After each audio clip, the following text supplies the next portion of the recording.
The wealthiest man in Montana Territory had just turned away his 20th bride in 6 months when the gunshot rang out. Ethan Blackwood didn't flinch. He'd grown accustomed to the sound of desperation echoing across his frozen land. What he hadn't expected was to find a woman standing at his gate the next morning, alone, asking nothing. In a world where everyone wanted something from him, she was the only one who didn't.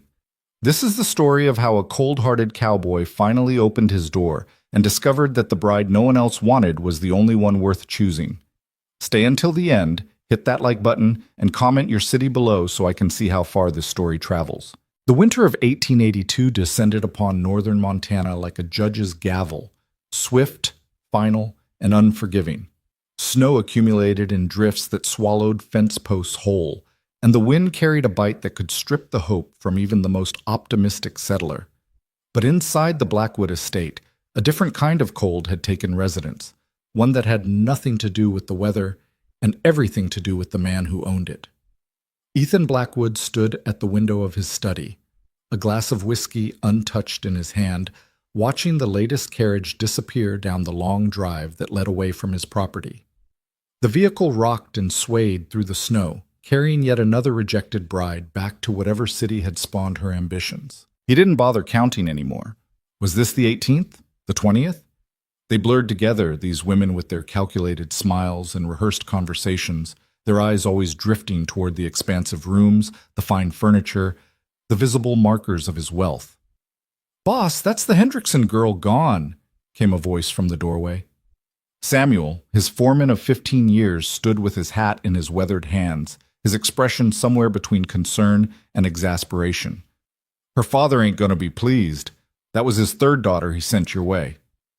"Then perhaps Hendrickson should teach his daughters that a man is more than the size of his bank account," Ethan replied without turning from the window.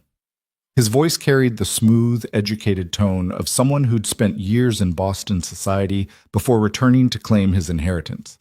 But there was an edge beneath it, something sharp and deliberately maintained. Samuel shifted his weight, the floorboards creaking beneath him. "Folks in town are starting to talk, Ethan. They're saying you're impossible to please. Some are saying worse, that you're too proud for your own good, that you think yourself above everyone else."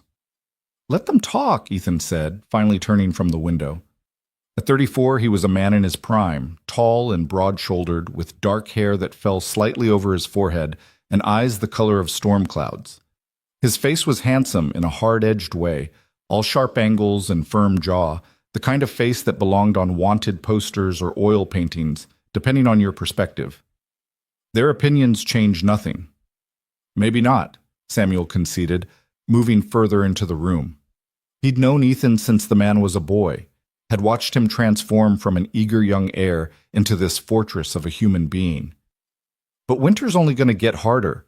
A man shouldn't spend it alone in a house this big. Ethan's expression didn't change, but something flickered behind his eyes, something quickly suppressed. "I'm not alone. I have 40 ranch hands, a house staff of 12, and apparently an endless parade of matrimonial candidates. You know that ain't what I mean. Then perhaps you should say what you mean, Samuel." The older man sighed, recognizing the defensive wall going up. He'd seen it countless times before. "I mean that having people around you ain't the same as having people with you. There's a difference between a full house and a full heart, and you've only got one of those things." Ethan took a long drink from his glass, the whiskey burning down his throat. "My heart is perfectly functional, I assure you. It pumps blood efficiently enough to keep me standing here refusing your unsolicited wisdom." "There was a time you weren't like this," Samuel pressed, his voice gentle but firm. "There was a time you believed in—" "That was a long time ago," Ethan cut him off, his voice dropping to something dangerous and low. "And that time is over. I built this ranch into the most profitable operation in 3 territories. I employ more men than anyone else in the region. I've made myself into something that matters. That should be enough." "For what? For who?" Samuel asked, but Ethan had already turned back to the window, a clear dismissal. When the foreman finally left, closing the door quietly behind him, Ethan released a breath he hadn't realized he'd been holding. His reflection stared back at him from the darkening window glass. A man surrounded by luxury but drowning in silence. The Blackwood estate was indeed impressive by any measure. Ethan's grandfather had claimed the land in the 1840s, but it was Ethan who had transformed it from a modest cattle operation into an empire. The main house was a monument to success, 3 stories of imported timber and crafted stone, with enough rooms to house a small army. Crystal chandeliers hung in the dining hall, purchased during a trip to New York. The furniture came from Chicago, the silverware from San Francisco. Every inch of the place screamed wealth and taste, and every inch of it felt hollow. Ethan moved through the rooms that evening like a ghost haunting his own life. The dining table could seat 20, but he ate alone, as always, with only the soft footsteps of servants breaking the silence. His bedroom was larger than most family homes, dominated by a massive 4-poster bed that he occupied only one side of, never quite able to spread himself across the full width of the mattress. It felt like an admission of something he refused to acknowledge. He'd built all of this for a reason, though the reason had long since soured in his memory.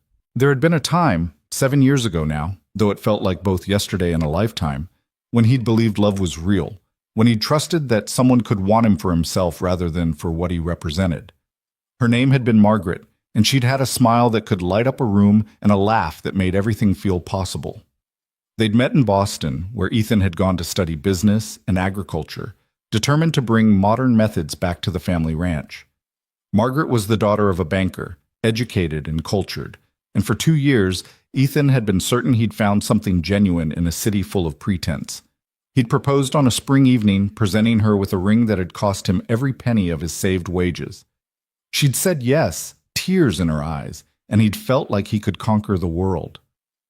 Then his father had died unexpectedly, and Ethan had to return to Montana to take over the struggling ranch.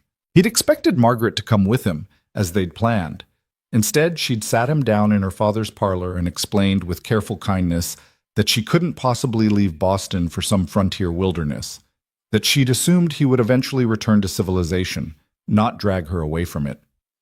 "I care for you, Ethan," she'd said, and he could still hear the pity in her voice. "But I can't live like that. I wasn't meant for hard country and uncertain futures, surely you understand." What he'd understood was that her love had conditions he couldn't meet, that when faced with choosing between him and her comfort, between partnership and security, she'd made her decision without hesitation.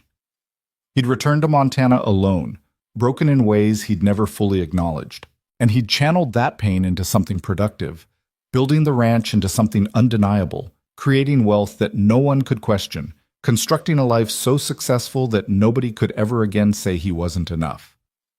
The irony wasn't lost on him. He'd made himself into exactly the kind of man Margaret would have wanted, wealthy, powerful, established. But he'd done it by hardening himself against the very vulnerability that had allowed him to love her in the first place. Now women came to him in droves, but he saw through every one of them. The Hendrickson daughters with their practiced charm. The Morrison girl who'd spent the entire interview cataloging his possessions with her eyes. The Turner woman who'd actually asked about his life insurance policy before he'd shown her the door. They wanted the empire he'd built, the security he could provide, the status that came with the Blackwood name. Not one of them had asked him about his dreams. Not one had inquired about his fears or his hopes or the things that kept him awake at night. They looked at him and saw a solution to their problems, an answer to their prayers, a key to a better life. None of them saw him at all. "Perhaps that's for the best," he muttered to himself that night, standing on the balcony off his bedroom despite the freezing temperature. The ranch spread out before him, barns and bunkhouses, corrals and pastures, all of it his, all of it built through his own determination and will. Better to be alone than to be seen as nothing more than a bank account with a heartbeat. Down in the bunkhouse, Samuel sat with a group of the longer-tenured ranch hands, men who'd been with the Blackwood operation long enough to remember when Ethan had been different, younger, more open, quicker to laugh. "He sent another one away?" asked Robert, the head wrangler, a man whose face looked like tanned leather and whose hands could gentle the wildest horse. Samuel nodded, packing tobacco into his pipe. "The middle Hendrickson girl. Pretty thing, well-mannered, would have made a fine wife for someone. But not for Ethan, apparently."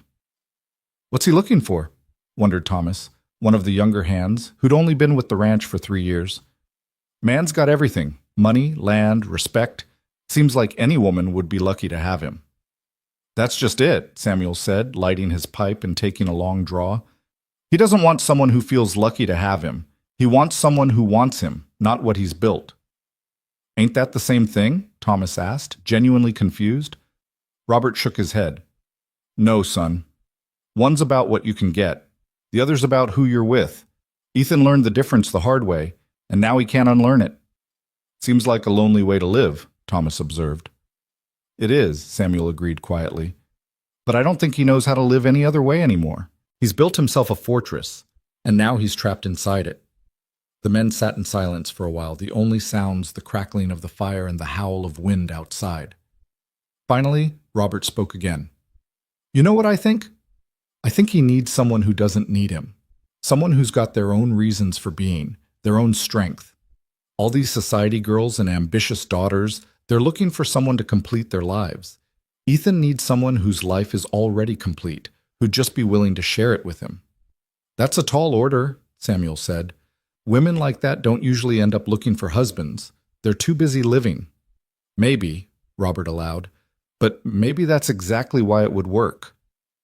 Up in the main house, Ethan finally came in from the cold, his fingers numb and his breath fogging in the air. He moved through the darkened hallways, past empty rooms that echoed with his footsteps, and tried not to calculate how many years he might spend walking these floors alone. In his study, he poured himself another whiskey and sat in the leather chair that had been his father's, then his grandfather's, and now his. On the wall hung a portrait of his parents on their wedding day, his father stern and proud, his mother beautiful and serene. They'd had something real, he knew. His father had been a hard man, difficult and demanding, but his mother had loved him anyway, had seen past the rough exterior to something worth cherishing. Ethan wondered sometimes if that ability had died with her, if the world had simply changed into something colder and more transactional, or if the change was only in him. The whiskey burned, but it didn't warm him. Nothing seemed to warm him anymore. The next morning broke gray and bitter, the kind of day when the sun seemed to have given up trying to reach Montana. Ethan rose early, as always, dressed in the practical clothes of a working ranch owner, denim and flannel, boots broken in by years of use. He might have money for silk and fine wool, but he'd never been a man to dress above the work he did. He was in the stables, checking on a mare that had pulled up lame when Samuel found him. "Boss, there's someone at the gate." Ethan didn't look up from the mare's foreleg, which he was examining with careful attention. "Tell whoever's father sent them that the answer is no." "I don't think she's got a father sending her," Samuel said carefully. "Least not anymore. And she didn't come in a carriage." That made Ethan pause. "What do you mean?" "I mean she rode up on a horse that's seen better days, wearing clothes that are worn but clean, and she asked, very politely, if she might have a moment of your time." "Did she give a name?" "Clara Hale. Said she's been working at the Morrison place for the past 6 months, but they're closing up the house for the winter and heading back east. She's looking for work, not a wedding." Ethan straightened, wiping his hands on his pants. In all the months of door-to-door bride delivery, not one woman had come asking for employment. Work doing what? She didn't specify, just said she's capable and willing, and she'd appreciate a chance to prove it. There was something in Samuel's tone, a carefully maintained neutrality that suggested he found this worth Ethan's attention. The foreman wasn't one for games or manipulation, which meant he genuinely thought this was different. "Where is she now?" "Still at the gate. I told her to wait, that I'd see if you were receiving visitors." Ethan considered. Every instinct told him to send her away, to maintain the walls he'd built, to refuse any potential complication. But something else, curiosity, perhaps, or maybe just the sheer novelty of a woman who wanted work instead of a wedding, made him nod. "I'll see her in the kitchen. Give me 10 minutes." Samuel's expression didn't change, but Ethan caught the slightest hint of approval in his eyes as the foreman headed back toward the gate. Ethan took his time walking from the stables to the main house, partly to collect himself and partly because he was genuinely uncertain what to expect. A woman seeking employment in winter, with the snows already deep and most work scarce, that spoke either of desperation or determination, and he wasn't sure which possibility unsettled him more. The kitchen was warm when he entered, heated by the massive stove where his cook, Martha, was already preparing the noon meal. She glanced up at him with raised eyebrows, but said nothing, stepping aside to give him space as Samuel led the visitor in through the back entrance. Ethan's first thought was that Clara Hale looked nothing like the parade of potential brides who'd come before her. Where they'd worn their finest traveling clothes, styled hair, and practiced expressions, this woman was plainly dressed in dark wool, her hair pulled back in a simple braid, her face bare of any cosmetic enhancement. She was in her mid-20s, he guessed, with features that were more interesting than beautiful. Strong cheekbones, a firm jaw, eyes that were a clear, startling blue against her wind-reddened skin. But it was her posture that struck him most. She stood straight but not rigid, her gaze direct but not challenging, her hands folded calmly at her waist. There was a quality of stillness about her, as if she'd learned to take up exactly the space she needed, and no more. "Mr. Blackwood," she said, her voice low and steady, "thank you for seeing me. I know I've come unannounced, and I apologize for the presumption." "Samuel says you're looking for work," Ethan replied, skipping past pleasantries. "What kind of work?" "Whatever kind you need done," Clara said simply. "I can cook, clean, mend, manage household accounts. I can handle horses, tend livestock, work a garden. I'm literate and numerate. I'm healthy and strong. I don't drink, I don't cause drama, and I don't quit when things get difficult." It was delivered without boast or false modesty, just a straightforward listing of facts. Ethan found himself studying her more closely, noting the calluses on her hands when she gestured, the practical cut of her clothes, the worn but well-maintained boots. "Where are you from originally?" "Pennsylvania. My father was a farmer. I learned young how to work." "And what brought you to Montana?" There was the slightest pause, the first break in her composure. "A husband, 3 years ago. He passed last spring." "I'm sorry for your loss," Ethan said, the phrase automatic but not insincere. Clara's expression didn't change. "Thank you, but condolences aren't necessary. It wasn't a happy marriage. His death was not a tragedy, just a fact." The bluntness of it caught Ethan off guard. Most women would have at least pretended at grief, would have played the widow card for sympathy.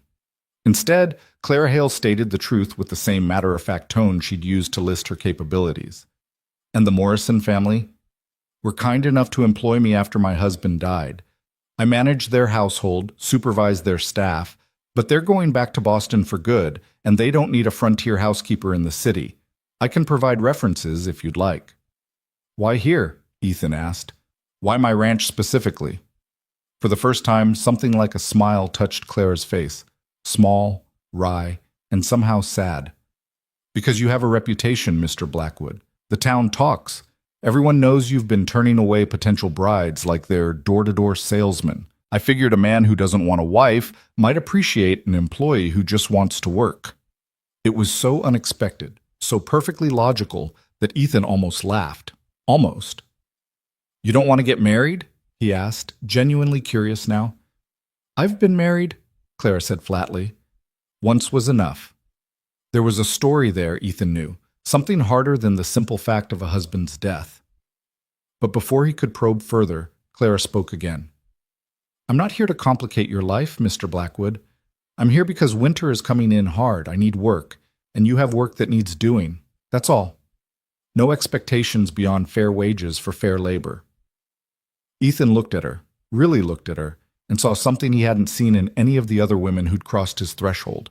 No calculation in her eyes, no assessment of his worth, no hidden agenda lurking behind polite conversation, just straightforward honesty and a willingness to work. It should have made him immediately hire her.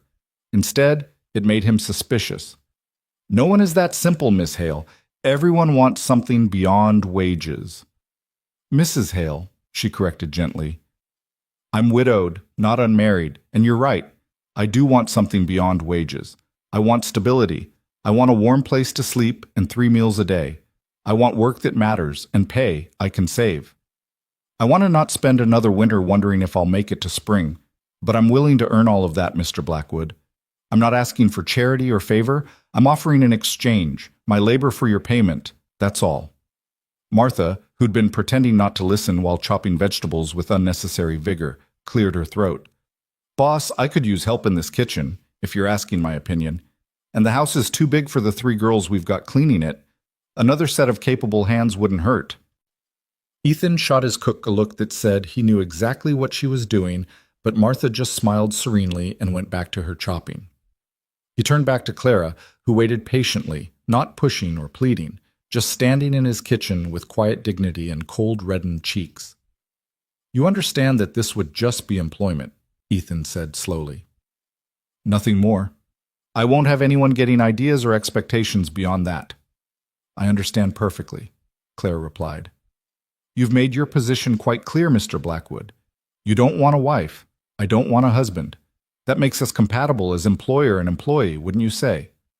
There was no sarcasm in her tone, no hidden meaning, just simple logic. And maybe that's what made Ethan nod, made him say words he hadn't planned to say. "All right, 2-week trial.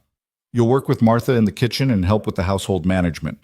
Wages are standard. I'll pay you what I pay my other house staff, room and board included. If it works out, we'll discuss permanent employment. If it doesn't, you'll get 2 weeks' pay and enough to see you through to spring. Fair?" "More than fair," Clara said, and this time her smile was genuine, transforming her face into something that wasn't quite beautiful, but was undeniably compelling.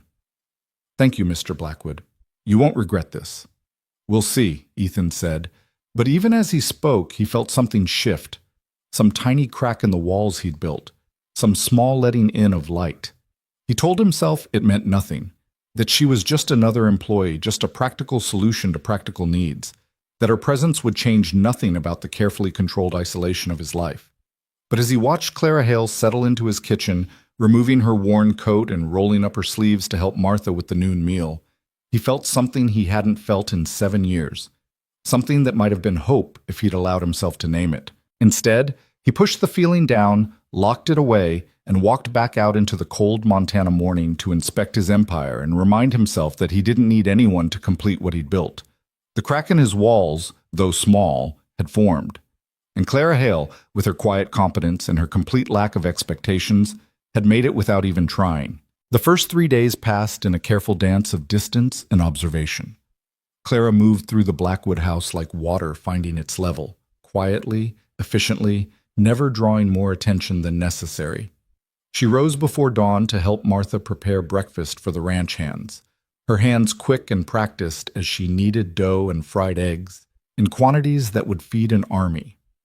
By the time Ethan came down each morning, the kitchen was already filled with the smells of coffee and bacon, and Clara would be wiping down counters or organizing supplies, never quite meeting his eyes but always aware of his presence. He found himself watching her when he thought she wouldn't notice. The way she moved had an economy to it, no wasted motion or unnecessary flourish. When she cleaned, she didn't just dust surfaces.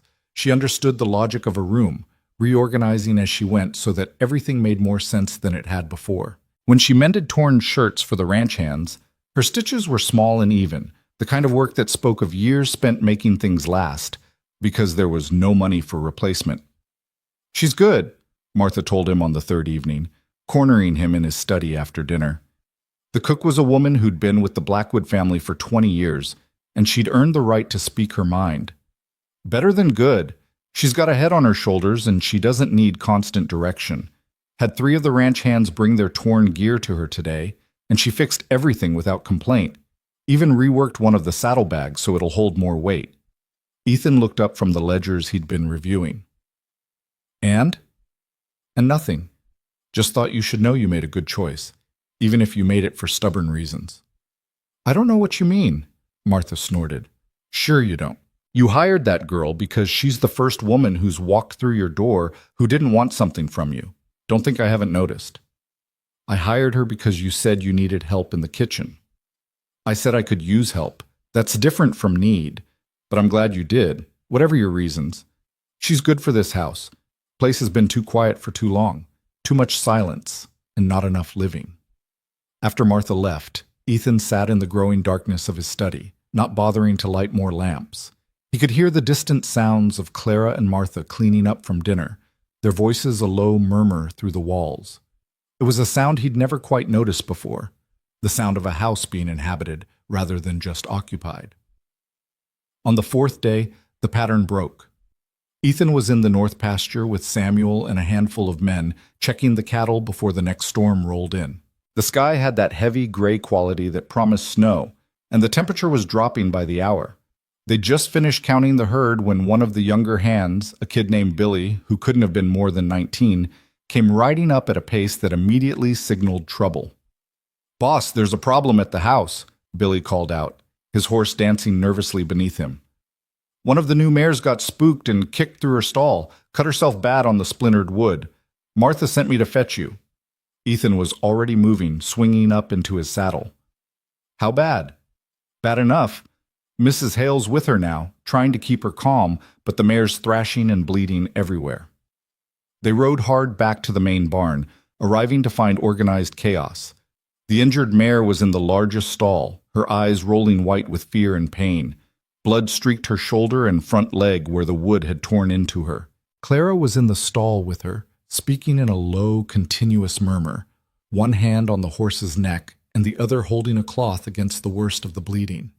"Easy, girl," Clara was saying, her voice remarkably steady considering the dangerous position she was in. The mare was easily 1,000 pounds of panicked muscle, but Clara stood her ground, seeming to understand instinctively that showing fear would only make things worse.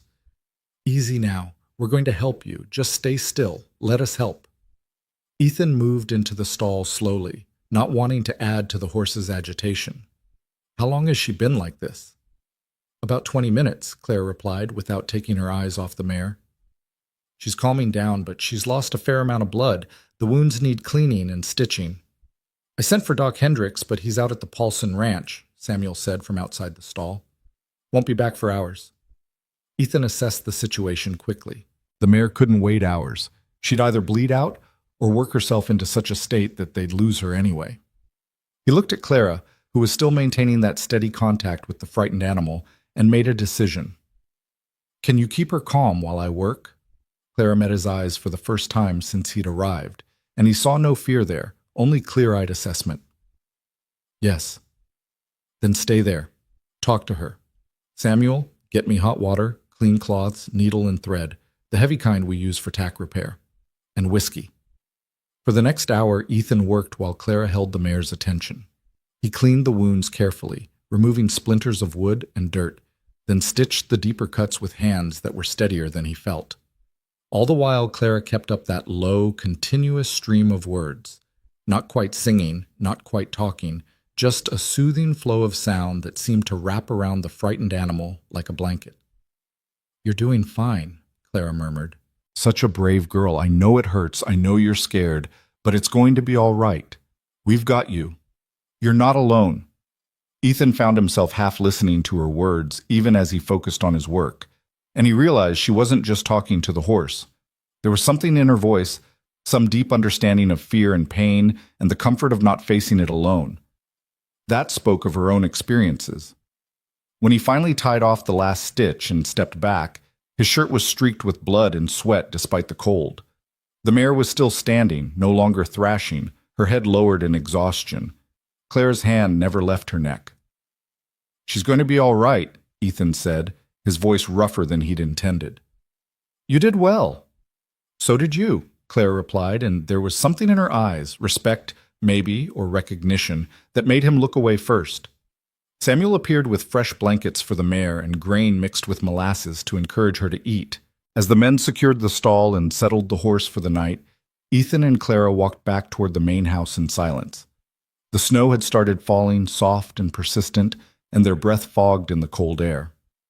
"Where did you learn to handle horses like that?" Ethan asked. "My father kept draft horses for the farm. I grew up around them, learned young that they're like people. They just want to know someone's paying attention, that they're not facing trouble alone." "Not everyone feels that way." Clara glanced at him, something unreadable in her expression. "No, I suppose not. Some people prefer to face everything alone. Safer that way, maybe." "Safer," Ethan repeated, and he couldn't tell if she was making an observation or an accusation. They'd reached the back door of the house when Clara paused, her hand on the doorframe. "Mr. Blackwood, can I ask you something?" "You can ask." "Why did you really hire me? Martha's good at reading people, and she says you did it because I didn't want anything from you. But that's not quite right, is it? You hired me because you wanted to prove something." Ethan felt something tighten in his chest. And what exactly do you think I wanted to prove? That you could keep someone at arm's length even when they were living in your house. That you could be around someone without risking anything. Clara's voice was gentle, but the words landed like stones. I recognize it because I'm doing the same thing. We both are. We're two people who learned that wanting things is dangerous, so we've convinced ourselves we don't want anything anymore. You don't know anything about me, Ethan said, and he heard the defensiveness in his own voice. No, I don't, and you don't know anything about me, and maybe that's exactly how we both want it. Clara opened the door, then paused again. But for what it's worth, Mr. Blackwood, you were kind to that horse today, patient and careful. Whatever walls you've built around yourself, they don't go all the way down. That's something, at least.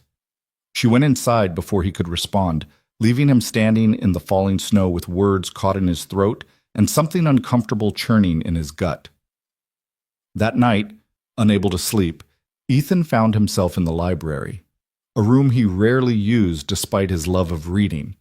He'd built this space with floor-to-ceiling shelves, imported books from across the country, installed comfortable chairs near the fireplace. It should have been a sanctuary. Instead, it felt like a museum, beautiful and untouched and utterly lifeless. He was standing at the window, watching the snow accumulate in drifts, when he heard soft footsteps behind him. Couldn't sleep either? Clara's voice was quiet, slightly apologetic. She was wrapped in a simple dressing gown, her hair loose around her shoulders for the first time since he'd met her. It made her look younger, more vulnerable. I'm sorry, I didn't mean to intrude. I just wanted something to read. You're not intruding. Help yourself to any book you'd like. Clara moved to the shelves, running her fingers along the spines with something like reverence. I haven't been in a library like this since I left Pennsylvania. My father had books, but nothing like this collection. Do you miss it, Pennsylvania? She was quiet for a long moment, considering. I miss who I was there. Does that make sense? I miss the girl who believed things would work out, who thought hard work and good intentions were enough. I don't miss the place itself. What changed? Clara pulled a book from the shelf, Dickens, he noted, and turned to face him. The firelight caught in her eyes, making them look less blue and more gray. I got married to a man I didn't love because my father needed the alliance. Jacob Hale had money and a homestead claim out here. My father had debts and a farm that was failing. It was a practical arrangement, everyone said. Practical. She said the word like it tasted bitter. And was it? Ethan asked, surprising himself with the question. Practical. Oh, it was very practical. Jacob got a wife who could work hard and didn't complain. My father got enough money to save his farm. And I got to learn exactly how much of yourself you can lose when you live with someone who sees you as a transaction rather than a person. The honesty of it hit Ethan like a punch. He hurt you. Not the way you're thinking. He never raised a hand to me. But there are other ways to hurt someone, Mr. Blackwood. There are slower, quieter ways. Jacob wasn't cruel exactly. He was just absent. Even when he was in the same room, he was absent.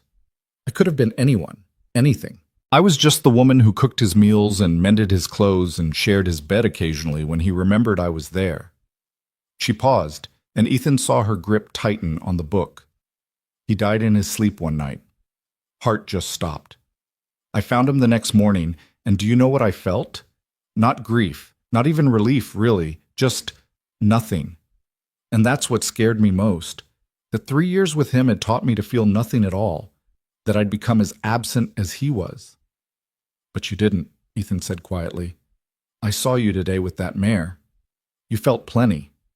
Clara looked at him then, really looked at him, and he felt something pass between them, some recognition of shared wounds, of parallel scars. Animals are easier than people, she said softly.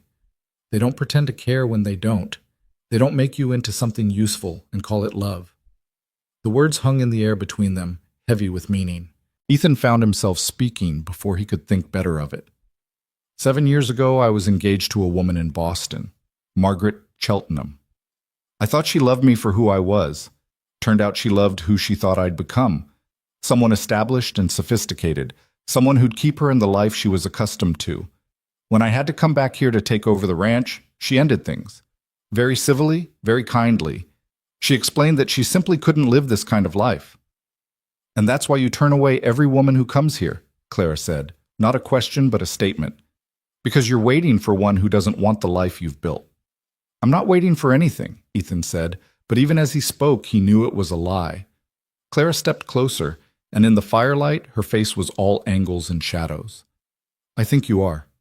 I think you're waiting for someone to want you the way you needed Margaret to want you. For yourself, not for what you can provide. But here's the thing, Mr. Blackwood. That's just as much of a transaction as what she wanted. You're still asking someone to prove their love by giving up comfort, or security, or whatever else. You're just asking for a different kind of sacrifice. The observation struck too close to something Ethan had never let himself examine. That's not, isn't it? Clara interrupted, her voice still gentle but insistent. You've turned this whole thing into a test. If a woman wants your money or your status, she fails. If she doesn't want those things, then maybe she's worthy. But you've forgotten that people can want both things at once. They can want you and want security. They can love you and also appreciate the life you've built. One doesn't invalidate the other. You say that, but nothing. I married Jacob for practical reasons, and it was a mistake. Not because practical reasons are wrong, but because there was nothing else there. No affection, no respect, no genuine companionship. But if there had been, if I'd cared for him and he'd cared for me, and the practical aspects were just a bonus, that wouldn't have been wrong. That would have been smart. Ethan felt something crack inside him, some long-held belief beginning to splinter. Then why did you tell me earlier that once was enough? Why aren't you looking for that combination now? Clara's smile was sad and knowing. Because I'm just as scared as you are, Mr. Blackwood. Because it's easier to say I don't want anyone than to risk wanting someone and having it go wrong again. We're not that different, you and I. We're both hiding behind practical reasons and convincing ourselves we chose this isolation. The truth of it was devastating and liberating all at once. They stood there in the library, two people who'd been strangers a week ago, who'd built their lives around not needing anyone. And for the first time in years, Ethan felt seen. I don't know how to do anything else, he admitted, and the words felt like they'd been pulled from somewhere deep and hidden. I don't know how to want something without waiting for it to be taken away. Neither do I, Clara said simply. So maybe we just don't. Maybe we just exist here. Two people who understand what it's like to be afraid of wanting things. No expectations, no tests, no proving anything. Just honesty when we can manage it and silence when we can't. It should have felt like a defeat, this mutual agreement to stay broken. Instead, it felt like relief. I can do that, Ethan said. Good. Clara clutched her book and moved toward the door, then paused. Thank you for not treating me like I'm fragile because of what I told you. Jacob used to do that. Act like I was made of glass, like honesty would shatter me. It was another way of not seeing me, really. I won't make that mistake, Ethan promised, and he meant it. After she left, he stayed in the library until the fire burned down to embers and the first light of dawn began to gray the windows. Something had shifted between them, some understanding reached that felt both dangerous and necessary. They'd agreed to keep their distance, to maintain their walls, but in the agreeing they'd acknowledged that the walls were there, which somehow made them feel less solid. The next morning brought practical challenges that left little time for reflection. The storm that had been threatening finally hit with full force, dumping 2 feet of snow overnight and driving the temperature down until the very air seemed to freeze. The ranch hands worked double shifts, keeping the livestock safe and the pathways clear. In the main house, pipes froze despite everyone's best efforts, and Clara spent half the day working with the handyman to get water flowing again, while Martha inventoried supplies and worried about whether they had enough provisions to last until the roads cleared. Ethan was everywhere at once, in the barns checking on animals, in the bunkhouse making sure the men had enough fuel for heat, on the roof of the main house knocking down ice dams before they could cause damage. He worked until his muscles screamed and his hands were numb, grateful for the physical exhaustion that left no room for the emotional complexity of the previous night. It was late afternoon when he stumbled back into the kitchen, frozen and starving, to find Clara and Martha working side by side to prepare dinner for the ranch hands. The kitchen was warm and steamy, smelling of beef stew and fresh bread, and the contrast with the bitter cold outside was almost overwhelming. Sit, Martha ordered when she saw him. "You look half dead. Clara, get him coffee and some of that stew. Man can't work on empty." Ethan started to protest, but Clara was already moving, ladling stew into a bowl and pouring coffee from the pot that always seemed to be full on the stove. She set both in front of him without ceremony, then went back to rolling out dough for more bread. He ate in silence, watching the two women work. They'd developed a rhythm already, anticipating each other's movements, communicating with glances and small gestures rather than constant talk. It was the kind of partnership that came from mutual respect and shared competence, and watching it made something in Ethan's chest ache. "We're going to need more firewood brought up to the house," Martha said as she stirred a massive pot of stew. "And someone should check on old Jim in the south bunkhouse. His cough was bad this morning." "I'll handle the firewood," Ethan said. "Samuel can check on Jim." "You'll do no such thing," Martha retorted. "You've been running yourself ragged all day. One of the younger men can bring up wood. You need to sit still for more than 5 minutes before you collapse." "I'm fine." "You're stubborn is what you are," Martha muttered, but there was affection in her voice. She'd been saying the same thing to him for 20 years. Clara glanced over from her bread making, flour dusting her hands and forearms. "The mare's doing well, by the way. I checked on her an hour ago. She ate some grain and she's putting weight on the injured leg. Stitches are holding." "Good," Ethan said, surprised by how much the news relieved him. "That's good." "You did excellent work yesterday," Clara continued, her tone matter of fact. "Steady hands and patience. She's lucky you were here." It was a simple compliment, offered without expectation of response, but it warmed him more than the coffee. He wasn't used to being praised for his skills rather than his success, for what he could do rather than what he had. The evening passed in that same warm, busy atmosphere. More ranch hands came in from the cold, stamping snow from their boots and gathering around the long table where Martha and Clara served stew and bread and coffee. The men talked and joked, their voices filling the kitchen with a kind of rough camaraderie that Ethan usually observed from a distance. But tonight, Clara was in the middle of it all, serving food and responding to teasing with dry humor that surprised everyone, including Ethan. When Robert the Wrangler complimented her bread and asked if she was planning to stay on permanent, she just smiled and said, "That depends on whether you all keep tracking snow into my clean kitchen." "Your kitchen?" Martha said with raised eyebrows. "Well, I work here, don't I? That makes it partly mine. Possession is 9/10 of the law." The men laughed, and Ethan found himself smiling despite himself. There was something different about Clara in this setting. She was still quiet and contained, but there was a spark to her now, a willingness to engage that hadn't been there before. It was as if their conversation last night had given her permission to take up a little more space. Later, after the men had returned to the bunkhouses and the kitchen was clean, Ethan found himself once again unable to settle. He made his way to the stables, ostensibly to check on the mare one final time, but really just needing the quiet and the dark to think. He wasn't alone for long. Clara appeared in the doorway, wrapped in a heavy coat, her breath fogging in the freezing air.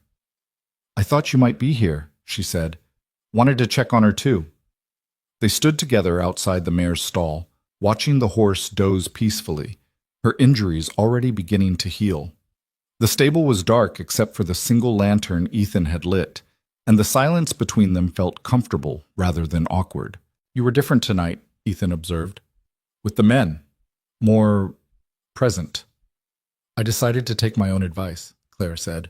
"I told you last night we were both hiding, both afraid of wanting things. Seemed hypocritical to keep hiding if I was calling you out for doing the same." "And how does it feel, being present?" Clara considered the question seriously. "Terrifying, but also good, like I'm remembering how to be a person instead of just someone who performs tasks." Ethan understood exactly what she meant. "I've been performing for 7 years. Being the successful ranch owner, the man who has everything figured out. Sometimes I can't remember who I was before I put on that performance." "You were someone who proposed to a woman with your saved wages instead of borrowed money," Clara said softly. "Someone who came back to save his family's failing ranch instead of walking away. Someone who works alongside his men instead of just giving orders. That person's still there, Mr. Blackwood. You just buried him under all that success." "Ethan," he said suddenly, "if we're going to keep having these late-night conversations where we dismantle each other's defenses, You should probably call me Ethan. Clara smiled, and in the lantern light it transformed her entire face. All right, Ethan, and I'm Clara, not Mrs. Hale. That name belongs to someone I don't want to be anymore. They stayed there until the cold drove them back inside, talking quietly about nothing and everything. Her childhood on the farm, his years in Boston, the ways they'd both learned to armor themselves against disappointment. It wasn't romantic, wasn't leading anywhere. It was just two people learning to be honest with each other in a world that had taught them honesty was dangerous. And that, Ethan realized as he finally climbed the stairs to his too-large bedroom, was its own kind of revolution. The storm lasted 3 days, and in those 3 days, something fundamental shifted in the Blackwood house. It wasn't dramatic or sudden. There were no declarations or confessions, but like ice melting slowly under persistent sun, the careful distance Ethan and Clara had maintained began to soften at the edges. They fell into a pattern without discussing it. Early mornings in the kitchen, where Ethan would appear before dawn to find Clara already preparing coffee, and they'd stand in companionable silence watching the sun struggle to rise over snow-buried fields. Evenings in the library, where Clara would read while Ethan worked on accounts, and occasionally one of them would read a passage aloud just to share something interesting. Late nights in the stables when neither could sleep, checking on animals that didn't really need checking, talking about everything except what was happening between them. The ranch hands noticed, of course. Men who spent their days working cattle and their nights in close quarters missed nothing, and the fact that their boss, who'd turned away 20 elegant brides, was spending his evenings talking with the quiet widow in the stables was fodder for endless speculation. "I'm just saying, it's different," Robert told Samuel one night in the bunkhouse, keeping his voice low. "He smiles now. Not much, but more than I've seen in years. And he doesn't have that look anymore, like he's constantly bracing for something bad. Maybe that's just because he finally got someone working in the house who isn't trying to marry him," Samuel replied, but even he sounded uncertain.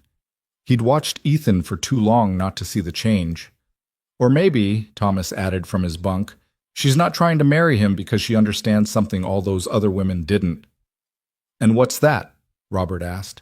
"That you can't storm a fortress. You have to wait for the man inside to open the door himself." Samuel smoked his pipe and said nothing, but privately he thought the boy might be right. Inside the fortress, Ethan was discovering that having someone around who expected nothing was paradoxically making him want to give more. Clara never asked him about his day, so he found himself volunteering information over dinner. She never pried into his past, so he started sharing pieces of it unprompted. She never sought his company, which made him seek hers. It was a Tuesday evening, the storm finally broken and the stars fierce in the clear, cold sky, when things shifted again. Ethan had spent the day riding the fence lines with Samuel, checking for damage from the snow and wind. When he returned, exhausted and frozen, he found Clara in the library curled up in one of the chairs by the fire, reading the same Dickens novel she'd chosen that first night. "You're still reading that?" he asked, shrugging out of his coat. "I'm savoring it," Clara replied without looking up. "Books this good shouldn't be rushed. Besides, I know how it ends, and I'm not eager to get there." Ethan moved to pour himself a whiskey, then hesitated. "Would you like something to drink, whiskey or wine or tea, if there's any made? I'm not much for spirits." "Because of your husband?"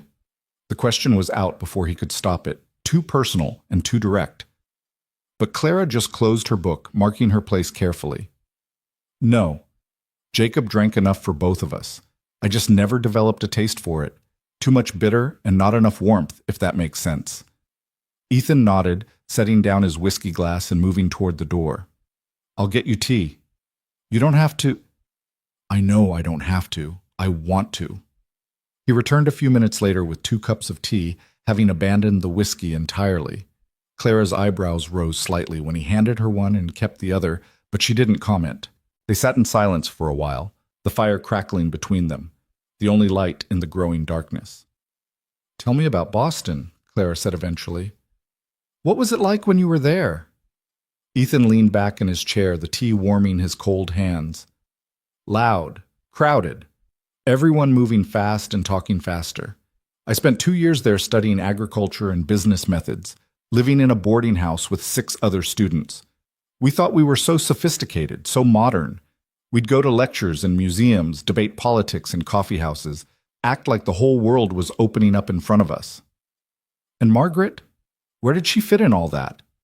She was the daughter of one of my professors. I met her at a university reception. She was serving punch and looking absolutely miserable about it. I asked her why she looked like she'd rather be anywhere else, and she told me she was supposed to be charming and decorative, but she'd rather be in the library reading about the world instead of making small talk about it. Clara smiled. I like her already. Everyone liked Margaret. She was smart and funny and beautiful, and she made me feel like I could be someone other than just another ranch heir learning how to turn a profit. We'd walk through the city for hours, talking about everything. She wanted to travel, to see Paris and London and Rome. I wanted to build something meaningful, something that mattered. We made plans, wild, impossible plans about how we'd do both, how we'd make it all work somehow. What happened? Ethan was quiet for a long moment, staring into his tea. Reality happened. My father died, and I had to come home immediately. The ranch was in trouble. Debts I didn't know about, failed investments, years of mismanagement. I had a choice: let it all collapse and stay in Boston with Margaret, or come back and try to save it. I chose the ranch. And asked her to come with you. I begged her to come with me. I promised I'd build her the finest house in Montana, that I'd take her traveling once the ranch was stable, that we'd have the life we'd planned just in a different place. She listened to all of it, and then she very calmly explained that she couldn't live in a place where the nearest bookstore was a 3-day journey away, where society meant town dances instead of theater, where she'd be a rancher's wife instead of a professor's daughter. Clara set down her tea, her expression thoughtful. She wasn't wrong for knowing what she could and couldn't live with. The statement surprised him. You're defending her? I'm saying she was honest about her limits. That's not a character flaw, Ethan. Cruel would have been marrying you and making you both miserable. She chose the harder path, hurting you quickly instead of slowly. It didn't feel merciful at the time. I'm sure it didn't, but you survived it. You came back here and turned a failing ranch into the most successful operation in 3 territories. You did exactly what you told her you'd do, just without her. That's not nothing. Ethan looked at Clara, really looked at her in the firelight, and saw understanding in her eyes instead of pity. You keep doing that. Doing what? Reframing things. Taking the stories I tell myself about how I was wronged and showing me different angles. Maybe that's because I spent 3 years telling myself stories about how I was a victim of Jacob's indifference, and it took me a long time to realize I was just as guilty of absence as he was. We teach what we needed to learn. What do you mean you were guilty? You said he was the one who treated you like a transaction. Clara pulled her knees up, wrapping her arms around them in a gesture that made her look younger and more vulnerable. He did, but I let him. I never fought for something better, never demanded more, never told him that what we had wasn't enough. I just accepted it and told myself I was being practical, being mature, being realistic, but really I was just being a coward. That's not... It is, Clara interrupted gently. I was afraid that if I asked for more and he said no, it would hurt worse than just accepting the nothing we had. So I chose the slow death of indifference over the quick pain of rejection. And then he died, and I realized I'd wasted 3 years of my life being married to a ghost. The raw honesty of it hit Ethan like a physical blow. Is that why you came here? Why you took a job instead of looking for another husband? Partly.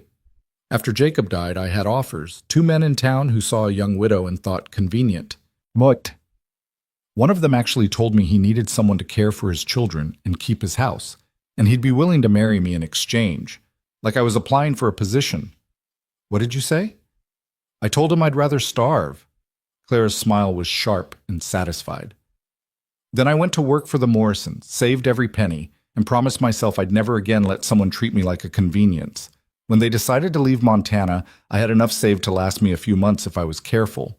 Coming here was a risk, but it was better than the alternative. Which was? Going back to Pennsylvania and admitting my father was right to sell me to the highest bidder, accepting that I was only worth what I could do for someone else. Becoming small and quiet and grateful for whatever scraps of dignity people threw my way. Clara's voice was fierce now, all the quiet calm stripped away to reveal the steel underneath. I couldn't do it, Ethan. I couldn't go back to being that version of myself. So I chose uncertainty over shame. Ethan felt something crack open inside him, some long-held wall finally giving way. You're not small or quiet. I am quiet, but that's different from small. I'm learning the difference. They sat in silence after that, but it was a different kind of silence. Not the careful distance of two people avoiding connection, but the comfortable quiet of two people who'd said what needed saying and were content to just exist together. The fire burned low, and neither of them moved to add wood or light more lamps. The darkness felt safer somehow, less exposing. I don't know how to do this, Ethan said finally, his voice rough. Do what? Whatever this is. I don't know how to be around someone who sees through all my careful defenses and doesn't use it against me. I don't know how to trust that you're not waiting for the right moment to ask for something.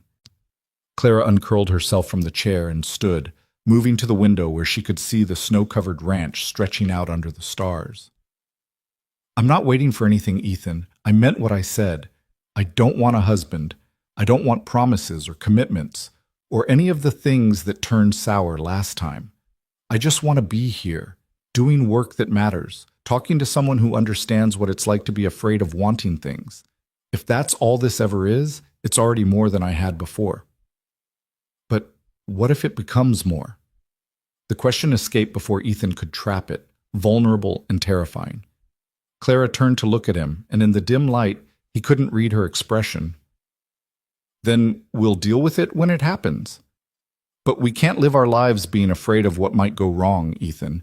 Margaret hurt you, Jacob hurt me, and we both learned to protect ourselves. But protection and prison are sometimes the same thing. She left him there with those words hanging in the air, and Ethan sat alone in the darkness for a long time after, turning them over in his mind like stones he was examining for flaws. Protection and prison. He'd never thought of it that way, but she was right. He'd built walls to keep hurt out, but he'd also locked himself in. The question was whether he was brave enough to open the door. The next morning brought a complication neither of them had anticipated. Ethan was in the barn when Samuel found him, wearing an expression that promised trouble.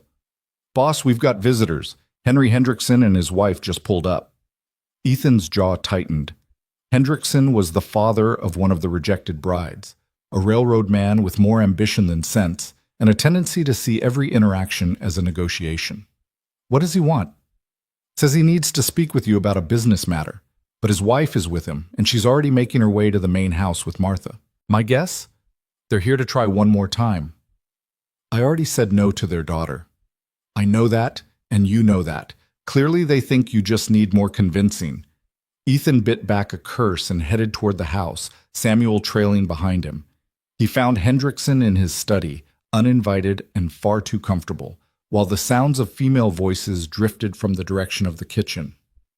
"Mr. Blackwood," Hendrickson boomed, standing to shake hands with a grip that was too firm and a smile that was too wide. "Thank you for seeing me. I know you're busy, but I have a proposition that I think will interest you." "I'm not interested in your daughter, Hendrickson. I made that clear when she was here. And I respect that, I do. But hear me out. You're building an empire here, Blackwood. Everyone can see that. But an empire needs alliances, connections, ways to move goods, and access markets. My railroad connections could be invaluable to your operation. Together, we could—" "Together?" Ethan repeated, his voice dangerously quiet.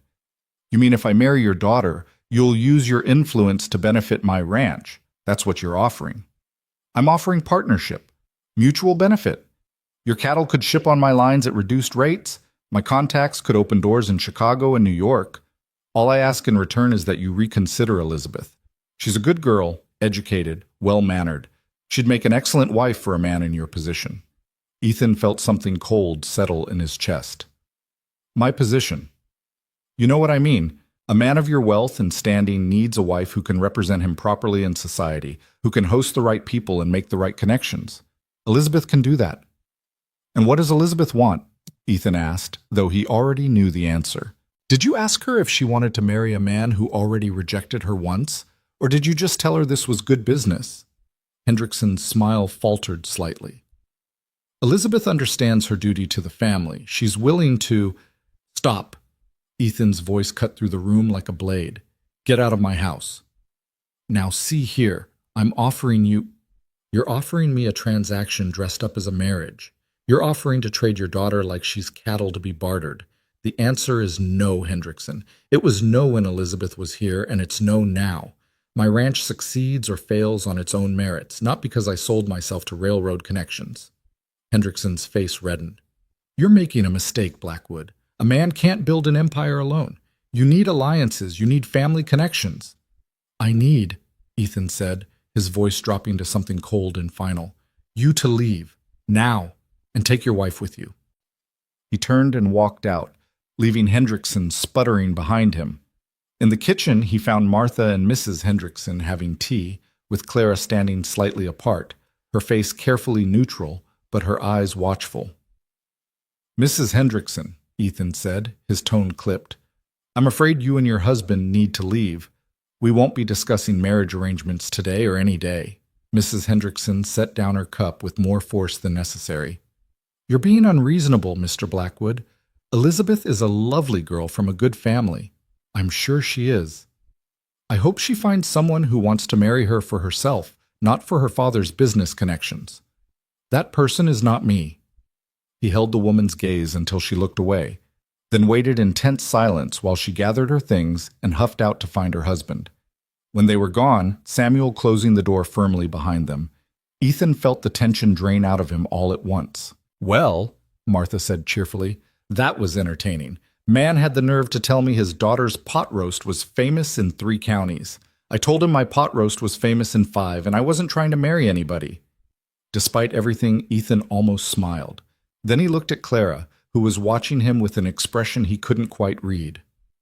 You all right? She asked quietly. I'm fine. Just tired of people who think everything has a price. Not everything does, Clara said, and something in her tone made him look at her more closely. She held his gaze for a moment, then turned back to help Martha clean up the tea things. That night, Ethan found himself once again in the library, unable to settle. He poured whiskey this time, needing the burn of it, trying to quiet the anger that still simmered under his skin. He was staring into the fire when Clara appeared in the doorway, wrapped in her robe, her hair loose. You're brooding, she observed. I'm thinking. Same thing in your case.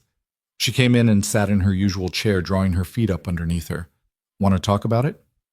Hendrickson offered me his daughter like she was a commodity, like marriage was just another business transaction he was negotiating. And the worst part is she probably agreed to it, probably sat there while he planned it all out and just nodded along because that's what dutiful daughters do. Maybe, Clara said carefully, or maybe she's like I was, so convinced she doesn't deserve better that she'll take whatever's offered and call it fortune. The words hit him like cold water. Is that what you think? That those women who came here were just settling? Some of them, probably. The same way I settled for Jacob. The same way you almost settled for being alone forever rather than risk being hurt again.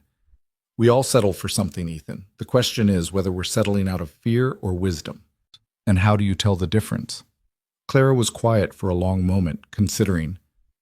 I think wisdom makes you feel peaceful. Fear makes you feel safe. They look similar from the outside, but inside they're completely different. So which one am I? When I send those women away, when I refuse every offer, am I being wise or just afraid? I can't answer that for you. Only you know what peace feels like versus safety. Ethan drained his whiskey, the burn doing nothing to ease the knot in his chest. I don't think I know the difference anymore. I've been safe for so long I've forgotten what peace feels like. Clara stood and crossed to him, and for the first time since she'd arrived, she deliberately closed the distance between them. She sat on the arm of his chair, close enough that he could smell the soap she used, see the way the firelight caught in her loose hair. Then maybe it's time to remember, she said softly. Maybe it's time to stop being so safe all the time. Clara, I'm not saying you should marry someone you don't love. I'm not saying you should accept Hendrickson's deal or any of the other offers. I'm saying maybe you should stop treating every potential connection like it's a threat. Maybe you should let someone close enough to see if peace is possible. And if it's not, if I let someone in and it all goes wrong again, then at least you'll know. At least you'll have tried for something real instead of just avoiding something painful. She stood then, moving away before he could respond, before he could reach for her or pull her back or do any of the foolish things his heart was suddenly screaming at him to do. "Good night, Ethan," she said from the doorway. "Sleep well." But he didn't sleep well. He lay awake in his too large bed, staring at the ceiling, feeling the walls he'd built starting to crumble around him.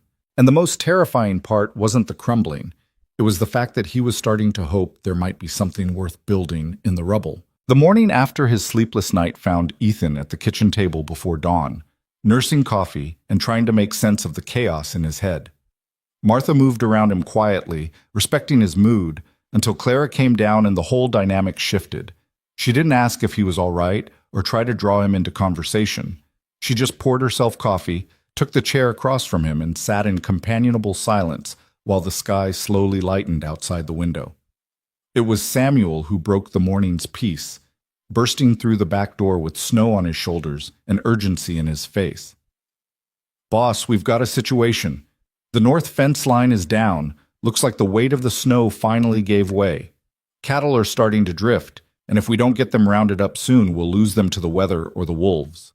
Ethan was on his feet instantly, the personal turmoil of the previous night shoved aside in favor of immediate crisis. "How many men do we have available?" "Most of them. But it's going to take all day, maybe longer. That's a lot of ground to cover, and the snow's still deep in places." "Get everyone mounted and ready. I'll be out in 10 minutes. Ethan turned to Martha. "Pack food and coffee that'll last, enough for 12 men working all day." "I'll help," Claire said, already moving toward the pantry. "Clara, you don't have to." "I know I don't have to. I want to. Besides, you'll need extra hands if you're going to cover that much ground." "Absolutely not," Ethan said firmly. "It's too dangerous, too cold. I grew up on a farm, remember? I can ride, I can rope, and I'm not afraid of cold or cattle. You need everyone you can get, and I'm capable." Martha made a sound that might have been approval. "Girl's got a point, boss. Pride won't find your cattle faster." Ethan wanted to argue, wanted to insist she stay safe in the warm house, but the practical part of his brain, the part that had built his empire on smart decisions rather than emotional ones, knew she was right. They needed every capable body they could get.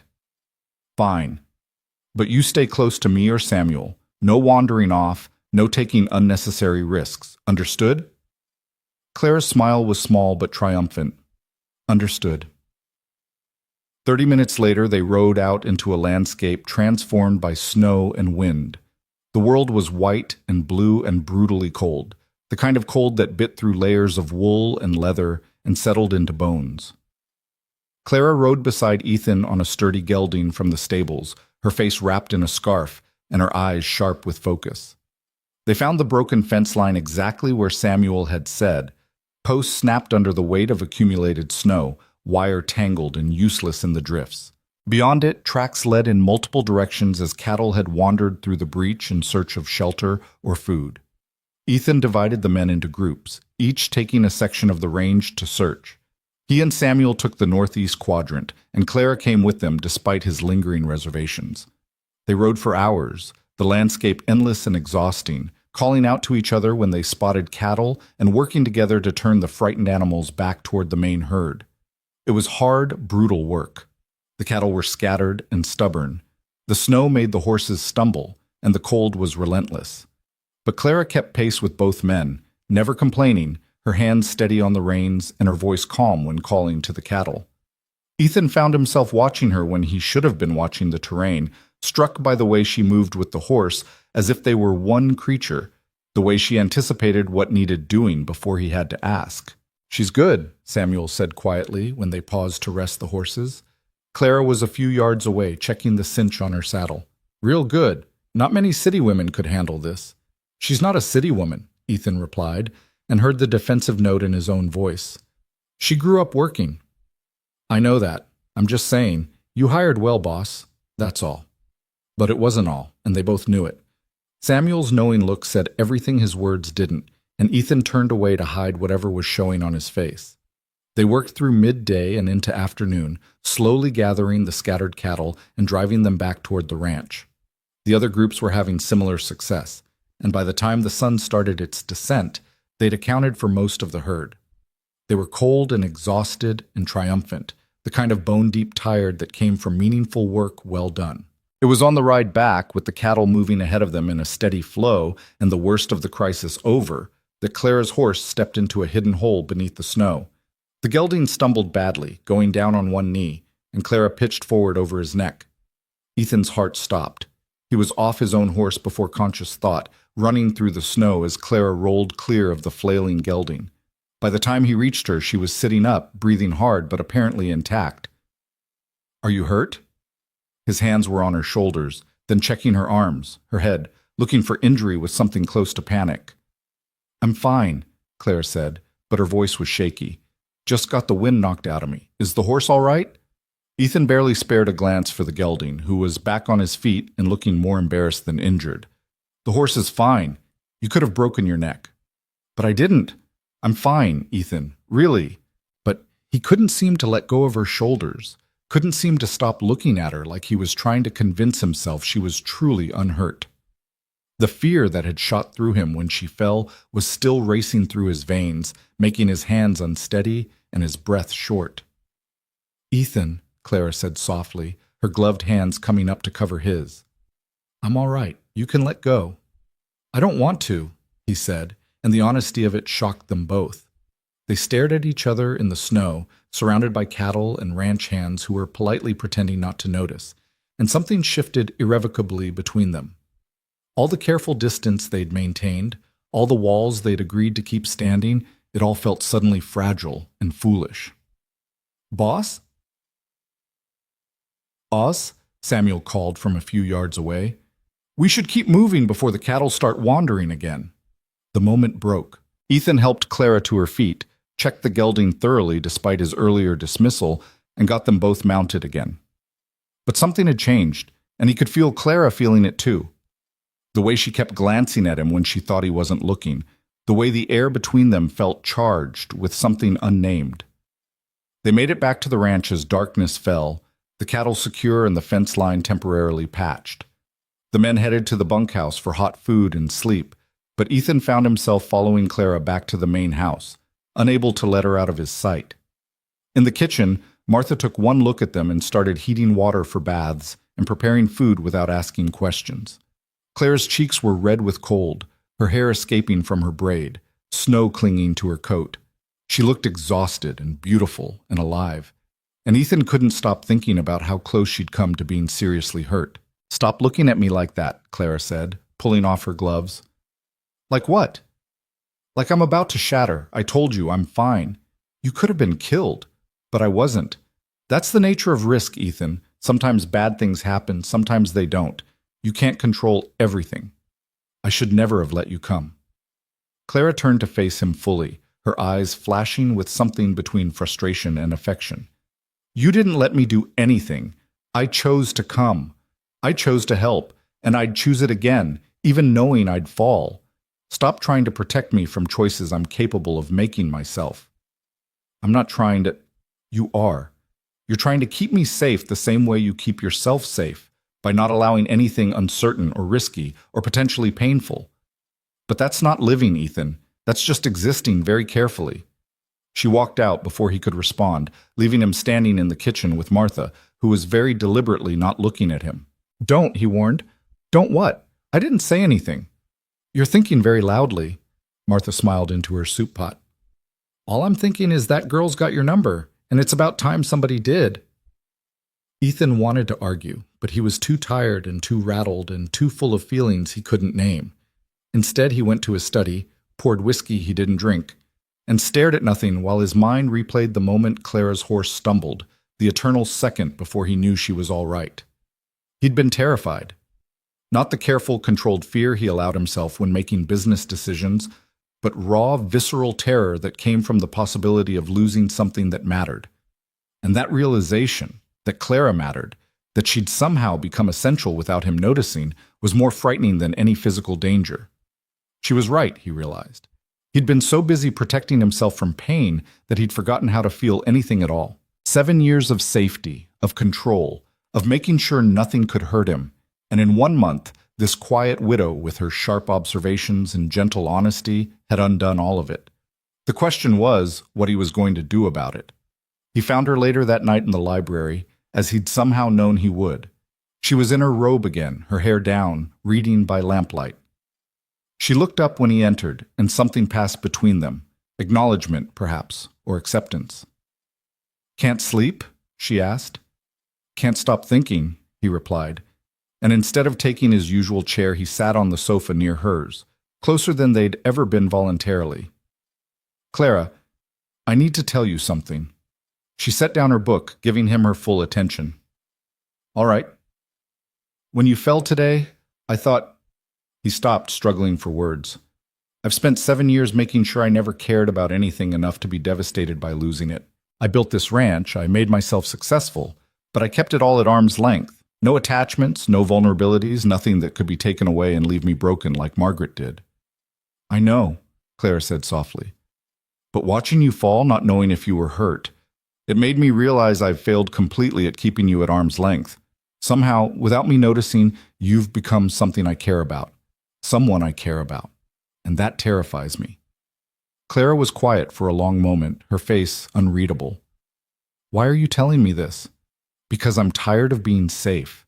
Because you were right when you said I was treating every connection like a threat. Because I don't want to wake up in another 7 years and realize I wasted them being afraid." "Ethan, I'm not asking you for anything," he interrupted quickly. "I know you said you don't want a husband, don't want commitments or promises. I'm not asking you to change that. I just needed you to know that whatever walls I was trying to maintain, they're gone. You've seen through every defense I have, and I'm done pretending you haven't." Clara stood then, moving to the window, her back to him. When she spoke, her voice was tight with emotion. "Do you know what I thought about when that horse fell? In that split second before I hit the ground?" "What?" "I thought about how stupid I'd been. Not about falling, about wasting the last month being so careful and controlled and safe. I've been here for 4 weeks, and I've spent every day trying not to want things, trying not to feel things, trying not to admit that being around you has made me start hoping again when I'd convinced myself hope was dangerous." She turned to face him, and her eyes were bright with unshed tears. "I told you I didn't want a husband, and I meant it. I don't want what I had with Jacob, that empty transactional thing where we shared a house but never shared ourselves. But what I found here, what we've been building in these late-night conversations and shared silences, that's not nothing, Ethan. That's something I didn't even know I wanted until I had it." Ethan stood, crossing the distance between them slowly, giving her time to move away if she wanted. She didn't move. He stopped close enough to see the firelight reflected in her eyes, close enough to count the freckles across her nose that he'd never noticed before. "So, what do we do?" he asked quietly. "We're both terrified. We're both convinced this is a terrible idea. We both have every reason to walk away. But we're not going to, are we?" Clara's voice was barely a whisper. "No, I don't think we are." "Then I suppose we do what we've been doing. We take it one day at a time. We're honest when we can be and patient when we can't. We don't make promises we're not ready to keep, but we stop pretending we're not making something here." "That's terrifying," Ethan said. "Yes," Clara agreed, "but staying safe is starting to feel more frightening than taking the risk." He reached up slowly, giving her every opportunity to stop him, and brushed a strand of hair back from her face. She leaned into the touch, just slightly, and that small gesture felt more significant than any declaration. "I don't know how to do this," he admitted. "I don't know how to care about someone without waiting for them to leave. I don't know how to let someone care about me without expecting them to use it against me," Claire replied. "So I suppose we'll just have to figure it out together." They stood like that for a long moment, close but not quite touching, trembling on the edge of something that felt both inevitable and impossible. Then Clara did something brave. She closed the last few inches between them and rested her forehead against his chest, a gesture of trust so profound it made Ethan's breath catch. He wrapped his arms around her carefully, as if she were made of something precious and breakable, and felt her hands come up to grip his shirt. They didn't kiss, didn't make promises, didn't declare anything definite. They just held each other in the firelight and acknowledged silently that something had changed, that the careful distance they'd maintained was gone, that they were choosing to be afraid together instead of safe apart. "This is probably a mistake," Clara murmured against his chest. "Probably," Ethan agreed and felt her laugh softly. "We're both going to panic at some point and try to run." "Almost certainly. We should at least try to warn each other when we're about to bolt." "That seems fair?" Clara pulled back enough to look up at him, and her smile was tremulous but genuine. "What do we tell people? Martha's going to know something's different. Samuel already suspects."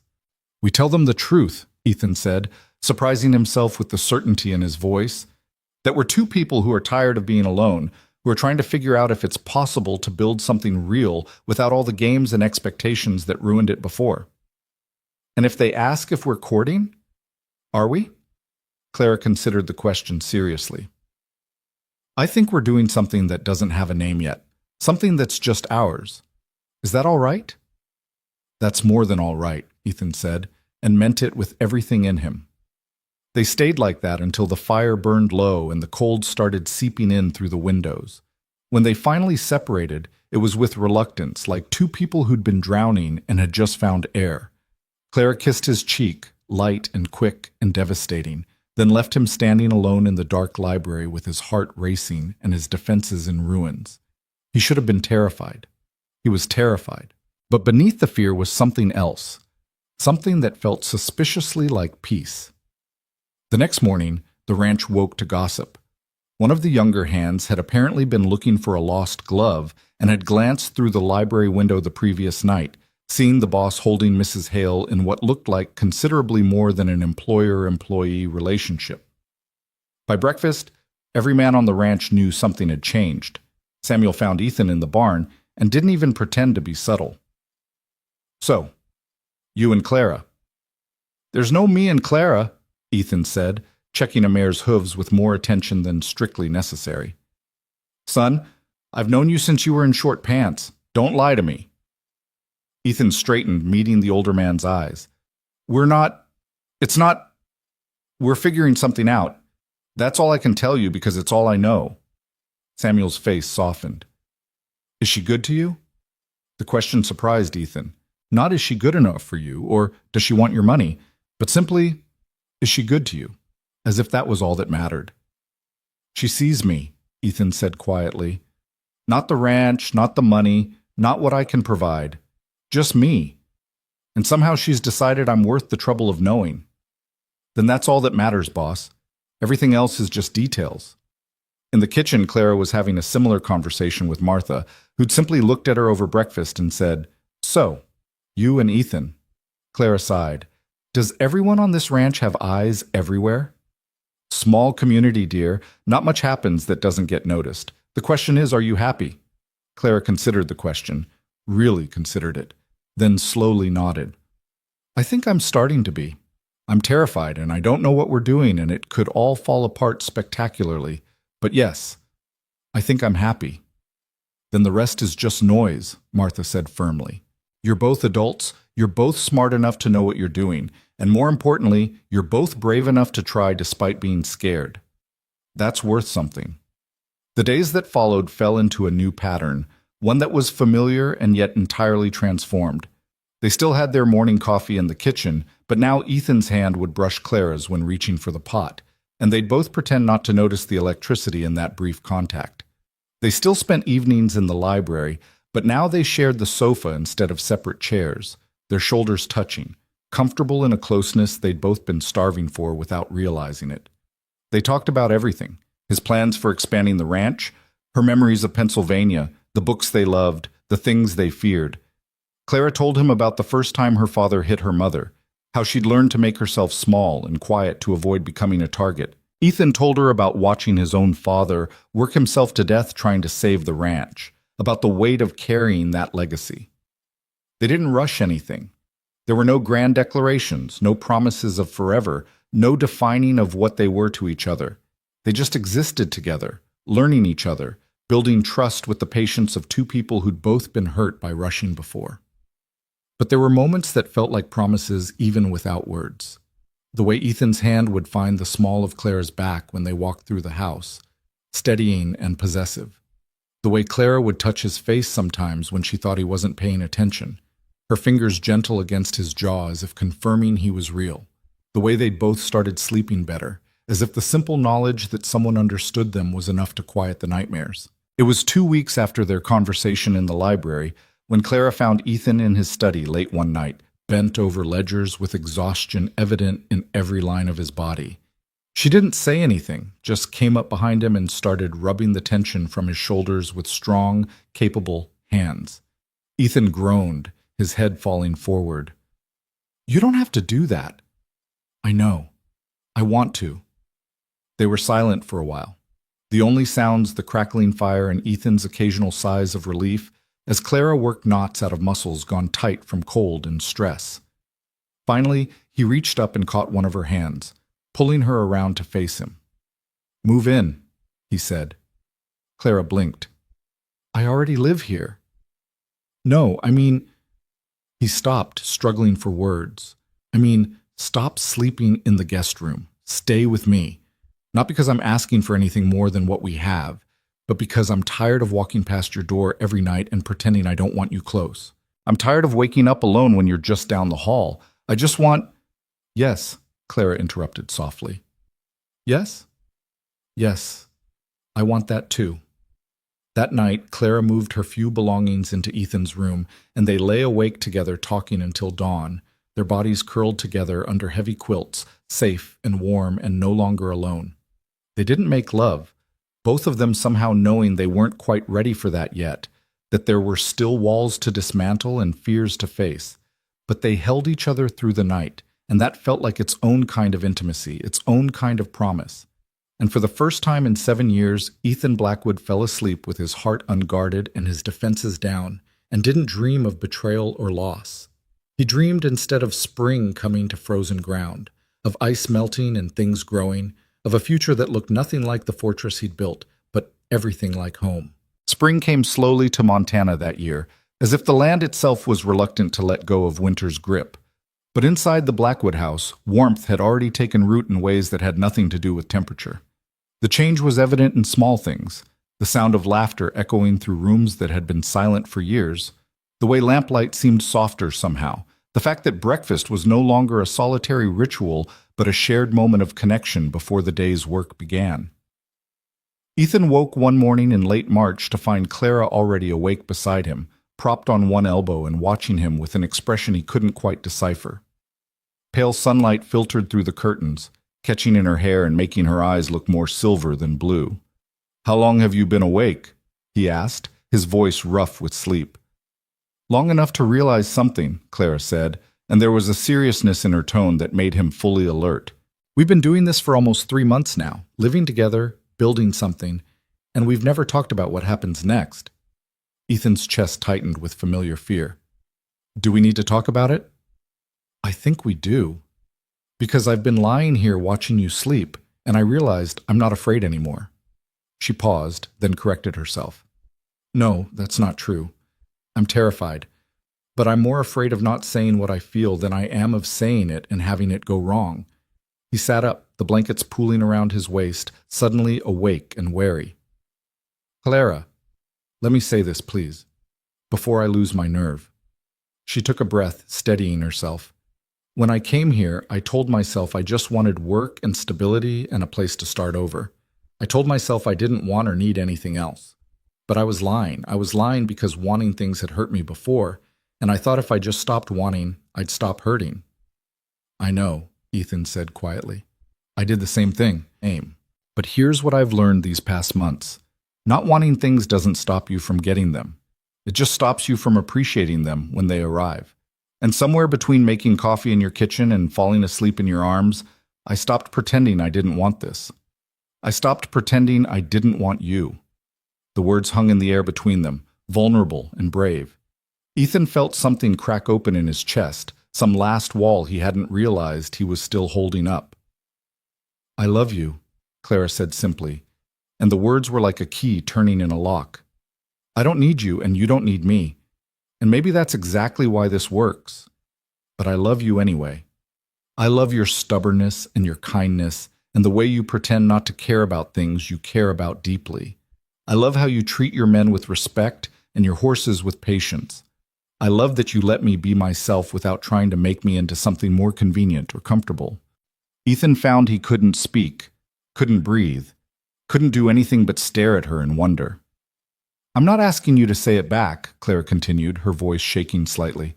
I'm not asking for promises or commitments or any of the things that scared us both before.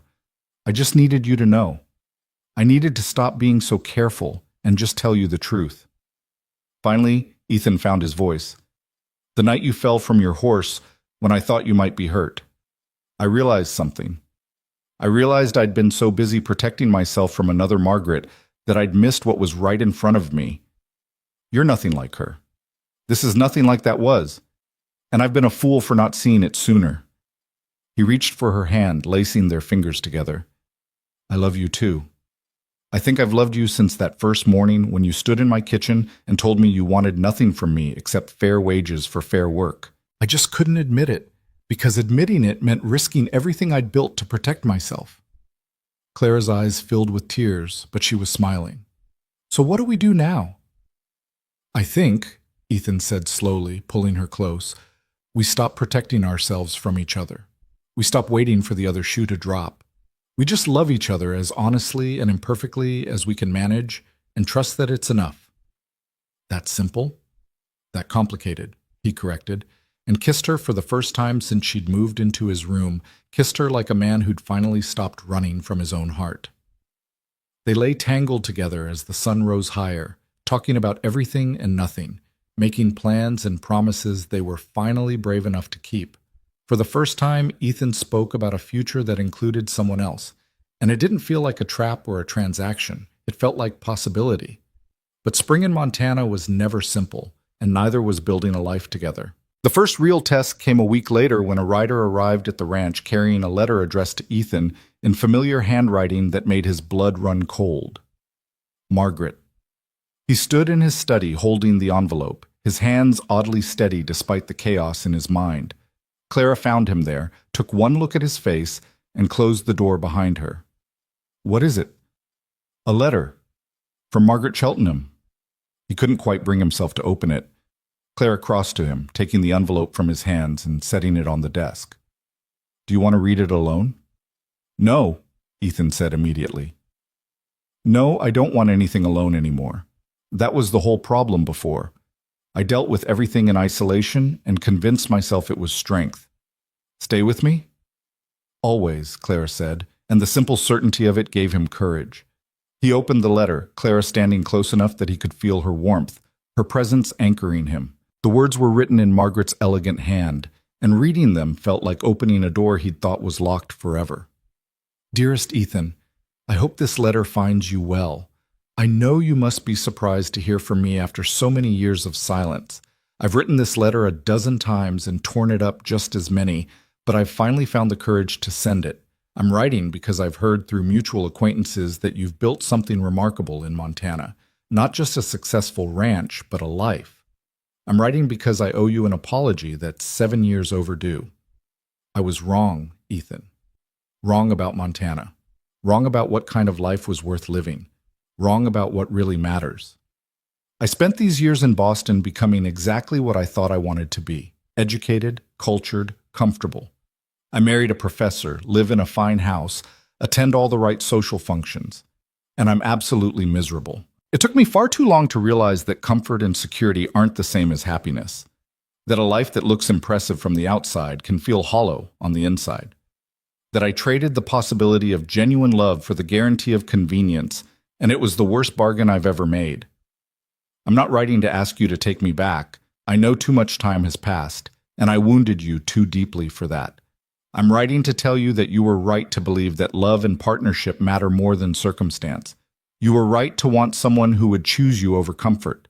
You deserved that then, and I hope with all my heart that you've found it now. I will carry the regret of losing you for the rest of my life. But I hope knowing that you were right about everything brings you some peace. Be well, Ethan. Be happy. Build the life you dreamed of. And know that wherever you are, I wish you every joy I was too afraid to help you create. With sincere regret, Margaret Ethan read the letter twice, then set it down carefully on his desk. He waited for the anger, the vindication, the satisfaction of being proven right. Instead, all he felt was a distant sadness for the woman he'd once loved and the years they'd both wasted being afraid. "How do you feel?" Clara asked quietly. Ethan turned to her, seeing her clearly. This woman who'd been brave enough to want nothing so she could freely choose everything, who'd walked into his fortress and shown him how to dismantle it from the inside. "I feel sorry for her," he said honestly, "and grateful." "Grateful?" "If she hadn't left, I would never have built this place. I would never have become the person I needed to be to appreciate you. Everything that hurt me before was just preparation for everything that matters now." Clara's smile was tremulous. "That's a very generous way of looking at it." "It's the truth. Margaret made her choice based on fear, and she regrets it. I made my choices based on pain, and I'm grateful for where they led me. The difference is that I found someone brave enough to choose differently." He pulled Clara close, feeling the steady beat of her heart against his chest. "You chose me, not because I could give you security, but because we gave each other honesty. That's worth more than comfort, more than status, more than any of the things Margaret or I thought mattered back then." "So what will you do with the letter?" Ethan glanced at it, then at the fireplace. "I think I'll burn it, not out of anger, but because that chapter is closed. Margaret deserves to find her own happiness, and I deserve to stop defining myself by how I was hurt. We both deserve to move forward." He took the letter and tossed it into the fire, watching the paper curl and blacken and turn to ash. Clara stood beside him, her hand in his, and together they watched 7 years of pain and protection burn away. "I have something I want to ask you," Ethan said as the last of the letter disintegrated. "And I need you to know I'm not asking because of Margaret's letter, or because I'm trying to prove anything. I'm asking because it's what I want, and I think it's what you want too." Clara turned to face him, her expression open and curious. "Marry me," Ethan said. "Not because it's practical or convenient or socially expected. Not because you need my protection or I need your legitimacy. Marry me because we've built something real here, something honest and imperfect and worth making permanent. Marry me because I love you and I want to spend the rest of my life proving it." Clara's breath caught. "Ethan, I know you said you'd been married once and once was enough. I know you came here specifically because you didn't want another husband. But that was before. Before we learned to trust each other, before we built this thing between us that doesn't have a name but feels like forever anyway. I'm not asking you to be what you were with Jacob. I'm asking you to be what you are right now, yourself, completely. But to do it as my wife." Tears were streaming down Clara's face, but she was smiling through them. "You're supposed to wait until the woman has a chance to answer before you keep talking." "Then answer," Ethan said, and for the first time in 7 years he let hope live in his voice. "Yes," Clara said simply. "Yes, I'll marry you. Yes to building something permanent and imperfect and real. Yes to all of it." They sealed the promise with a kiss that felt like a beginning and an ending all at once, the end of being alone, the beginning of being found. When they finally pulled apart, they were both laughing and crying, giddy with the relief of finally letting themselves want something without armor. The news spread through the ranch like wildfire. Martha cried and hugged them both, declaring she'd known from the first morning that they were meant for each other. Samuel shook Ethan's hand with quiet pride, then pulled him into a rare embrace and whispered, "About damn time, son." The ranch hands celebrated with a rowdy party in the bunkhouse that lasted well into the night, complete with terrible singing and slightly better dancing. But it was Robert the Wrangler who said what everyone was thinking when he raised his glass in a toast that evening. To the boss who turned away every bride who came looking for his fortune, and to the woman who came looking for work and found something better. May the rest of us be half as brave when love shows up unexpected. They were married 6 weeks later on a clear May morning when the world was green again and possibility felt like something you could hold in your hands. It was a small ceremony, just the ranch hands and house staff, a traveling preacher who happened through town, and Martha crying happy tears throughout the entire proceeding. Clara wore a simple dress she'd made herself, cream-colored and practical and beautiful in its understated elegance. Ethan wore his best suit, the one he'd bought years ago for business meetings he no longer needed to impress anyone at. They stood in the ranch house parlor, the windows open to let in spring air and the sound of horses in the distance, and made promises to each other that felt nothing like the promises either had made before. "I promise to see you," Ethan said when it was his turn to speak. "Not just look at you, but truly see you. Your fears and your strength, your wounds and your wisdom. I promise to love you not for what you do for me, but for who you are. I promise to be brave enough to be imperfect with you, to let you see me at my worst and trust that you'll stay. I promise to build a life with you, not just beside you, and to choose you every day, even when it's difficult." Clara's voice was steady despite her tears. "I promise to trust you with my honesty, even when honesty feels dangerous. I promise to want you openly instead of carefully, to love you without reservation instead of protection. I promise to remind you that you're more than your success, more than your ranch, more than anything you can build or buy. I promise to be your partner in everything, the hard work and the joy, the fear and the hope, all of it." When the preacher pronounced them married, Ethan kissed his wife like a man who'd spent 7 years learning the difference between safety and happiness, and Clara kissed her husband like a woman who'd stopped settling for survival and started reaching for life. The celebration that followed was joyful and uncomplicated. Good food and better company, dancing in the barn and laughter that echoed through the evening. Ethan found himself standing at the edge of it all, at one point, watching Clara dance with Samuel while the ranch hands clapped along and Samuel appeared at his elbow. "You did good, boss," the foreman said quietly. "Real good." "I got lucky," Ethan replied. "Nah, luck is finding something valuable by accident. You built this.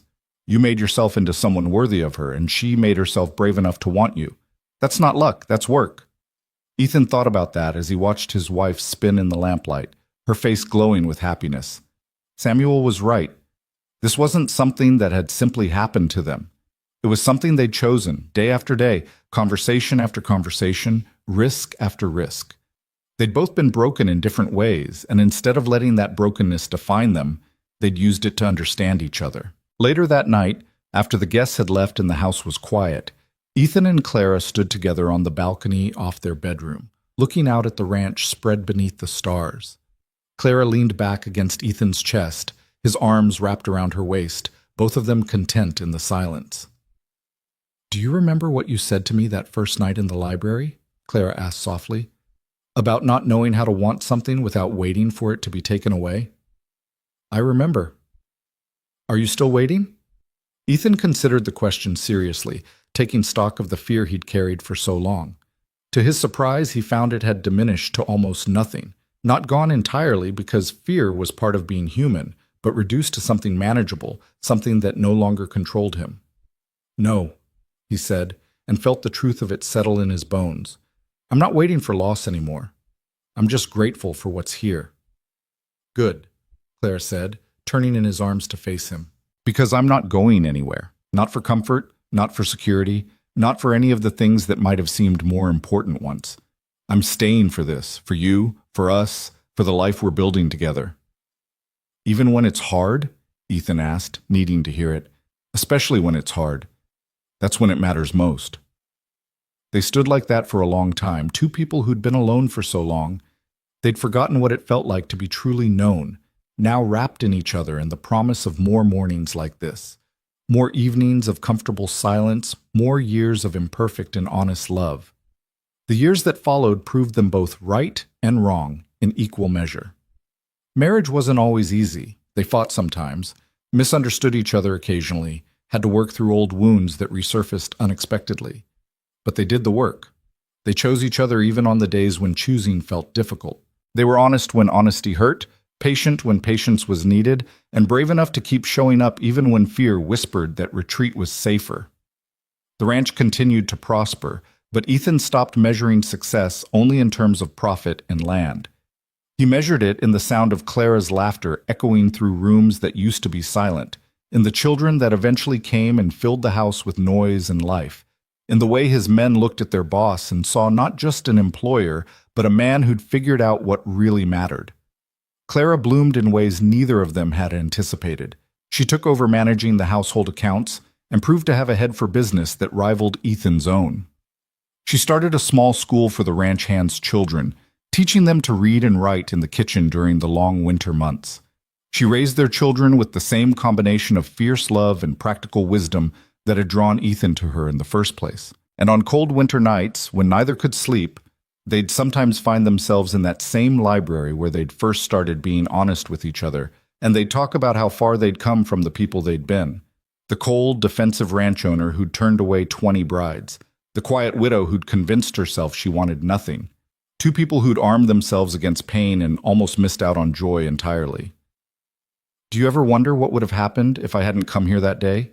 Claire asked one such night, years into their marriage, her head resting on Ethan's shoulder. "I try not to," Ethan admitted, "because the answer is probably that I'd still be alone in this big house, still convinced that being untouchable was the same as being strong. And I'd probably be working somewhere else, still believing that not wanting anything was the same as being content." "We were both such cowards," Ethan said, but there was affection in his voice, forgiveness for their younger selves. "We were both just scared," Claire corrected gently. "And then we found each other and learned how to be brave." Ethan kissed the top of her head, breathing in the familiar scent of her hair. "You know what the strangest part is? I spent years looking for someone who wanted me for me, not for what I could provide. But you taught me that it's not that simple. You wanted me, yes, but you also wanted the life we could build, the security we could create together, the partnership of shared work and shared dreams. And that wasn't wrong. It was honest." "Margaret was wrong about what mattered," Claire said thoughtfully. "But you were wrong, too, in thinking that loving what you'd built somehow made love less real. Real love isn't either or, it's both and. I love you, and I love the life we share. Those things aren't separate. They're woven together so tightly, I can't tell where one ends and the other begins." "When did you get so wise?" Ethan asked, smiling in the darkness. "When I married a man stubborn enough to make me think harder about everything I believed." Clara shifted to look up at him, her face barely visible in the dying firelight, but her eyes bright and certain.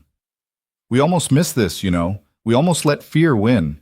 If I'd been too proud to ask for work, if you'd been too defensive to see me as anything but another woman after your money, if either of us had been just a little less brave at just the right moment, we would have missed everything that mattered. But we didn't," Ethan said firmly. "We were brave enough. And we keep being brave enough every day, every choice." "Every day," Clara agreed, and sealed the promise with a kiss. Outside, snow began to fall again, covering the Montana landscape in fresh white. But inside the black wood house, warmth had taken permanent residence. In the kitchen, bread dough was rising for tomorrow's breakfast. In the bedrooms upstairs, children slept safely under quilts their mother had sewn. In the library, two people who'd once been determined to face the world alone sat wrapped in each other's arms, grateful beyond words that they'd found the courage to face it together instead. The cold had lifted years ago, both from the land and from Ethan Blackwood's heart. And in its place was something better than safety, deeper than comfort, more valuable than any empire he could have built alone. In its place was home, imperfect and honest and real. Built not on transactions or conditions or carefully maintained walls, but on two people who'd been brave enough to choose each other day after day for all the days that followed. And that, in the end, was worth more than all the gold in Montana.